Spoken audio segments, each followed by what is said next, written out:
Assalamualaikum warahmatullahi wabarakatuh. Hamdan wa syukranillah. Segala puji hanya milik Allah, pencipta dan pengatur alam semesta beserta isinya.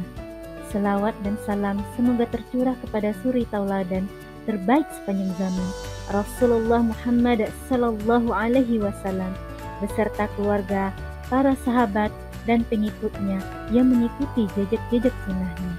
Sahabat muslimah yang berbahagia, sudahkah sahabat mengetahui makna aurat? Perlu diketahui, aurat wanita sangat banyak sekali. Maka dari itu, kita belajar bersama untuk tetap menjadi wanita yang salihah dan mendapatkan ridhonya. Dalam syariat Islam, aurat adalah segala sesuatu yang dapat menjadikan seseorang malu atau mendapatkan aib atau kekurangan, entah sikap, perkataan, tindakan, dan lainnya. Aurat sebagai bentuk kekurangan, hal yang tidak pantas bagi seorang wanita yang harus ditutupi dan tidak dibuka di muka umum.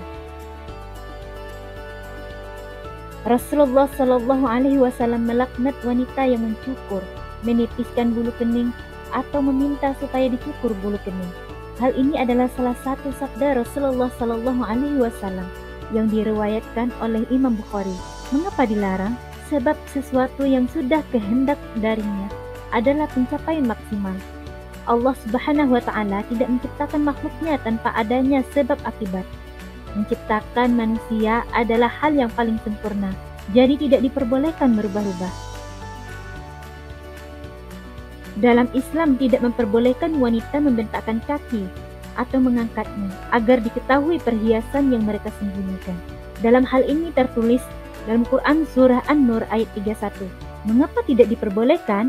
Sebab seorang wanita yang menghentakkan kaki lebih condong memberi kesan sombong dan pamer perhiasan yang sudah dimilikinya.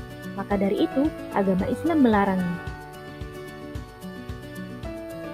Mengapa memakai wewangian tidak boleh? Bukankah kalau bau justru mengganggu kenyamanan orang lain? Maksudnya bukan begitu.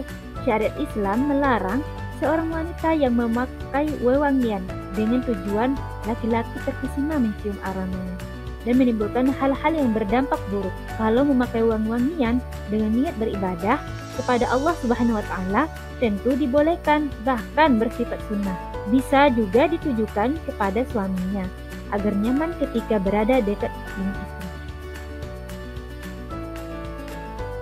Nah, ingat loh ya, kalau seorang muslimah itu harus menjaga tubuhnya agar lekuk tubuhnya tidak tampak. Maka dari itu, lebih baik mengenakan kerudung hingga menutupi dada. Seperti dijelaskan dalam Quran Surah An-Nur ayat 31. Hendaklah mereka perempuan melabuhkan kain kerudung hingga menutupi dada-dada mereka. Untuk mengantisipasi terjadinya keburukan, jangan sampai keindahan bentuk tubuh yang kita miliki menjadikan fitnah kemana-mana. Kita harus bisa menjaganya dengan hati-hati agar tetap menjadi seorang wanita yang mendapat kasih sayang darinya. Segala ciptaan Allah Subhanahu wa Ta'ala tidak diperkenankan untuk dirubah-rubah, seperti halnya gigi. Allah Subhanahu wa Ta'ala menciptakan gigi manusia sesuai kodrat, sudah semaksimal mungkin menjadi seseorang yang sempurna. Contoh kecilnya, Anda sudah berusaha menata letak barang yang sesuai dengan posisinya masing-masing. Namun orang lain datang merubah itu semua. Barang yang awalnya sudah tertata rapi dipindah ke tempat yang sesuai orang lain tersebut inginkan. Nah, bagaimana perasaan Anda? Bisa saja atau agak emosi ya? Nah, seperti itulah. Ada hadis menceritakan tentang larangan memodifikasi gigi yang diriwayatkan oleh At-Tabari, yang artinya Rasulullah SAW melaknat perempuan yang mengikir giginya atau meminta supaya dikikir giginya. Nah, ini yang sering terjadi kepada seorang wanita. Ia menampakkan leher hanya karena ingin terlihat menggoda. Maka dari itu, dalam syariat Islam tidak diperbolehkan jika dalam hadis mengatakan, dan tinggallah kamu perempuan di rumah kamu, dan janganlah kamu menampakkan perhiasanmu seperti orang jahiliyah yang dahulu. Jadi maksud hadis di sini, kita sebagai seorang wanita harus bisa memakai sesuatu yang pantas dan boleh menurut syariat. Kan bergaya juga boleh, tapi harus tetap menjaga aurat.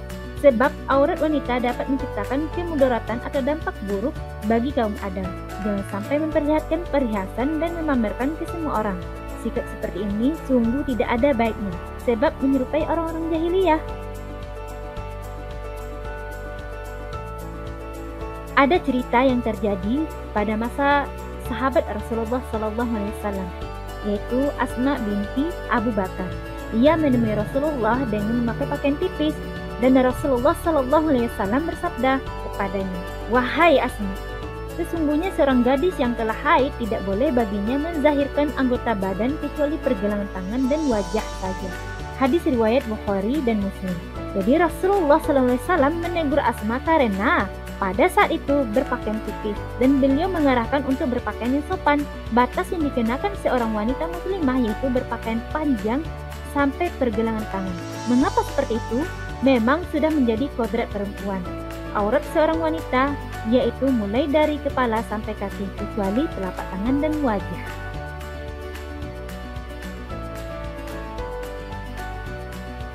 Kita sebagai wanita muslimah harus tahu menjaga mata. Sebab hal ini meskipun tampak sederhana, namun ternyata penting juga.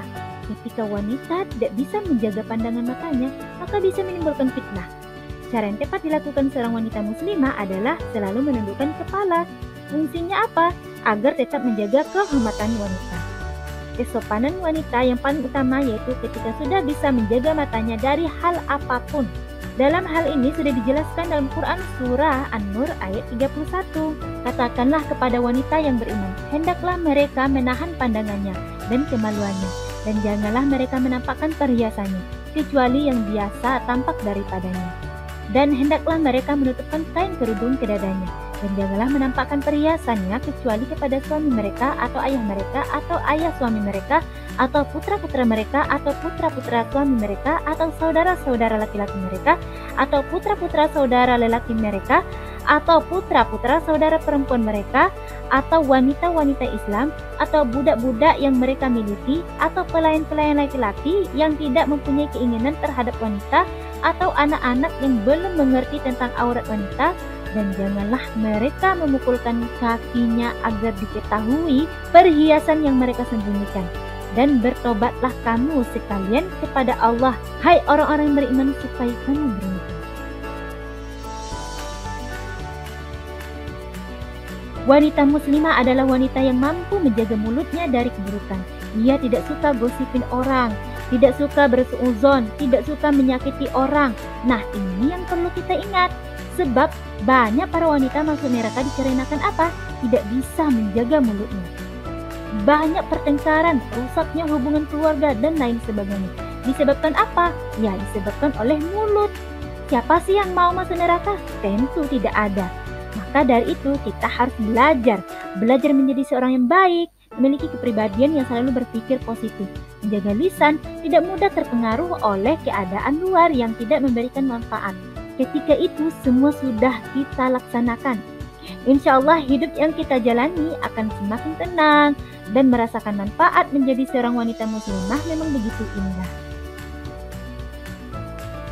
Ada hadis yang membicarakan tentang masuknya wanita ke surga, yang artinya apabila seorang perempuan itu salat 5 waktu, puasa di bulan Ramadan, menjaga kehormatannya dan mentaati suaminya, maka masuklah ia ke dalam surga melalui pintu-pintu yang ia kehendaki. Hadis riwayat Al-Bazzar.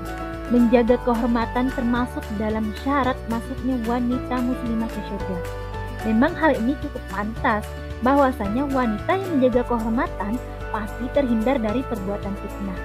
Dalam kehidupan sehari-hari akan terasa nyaman dan damai, tidak ada gangguan sedikit pun.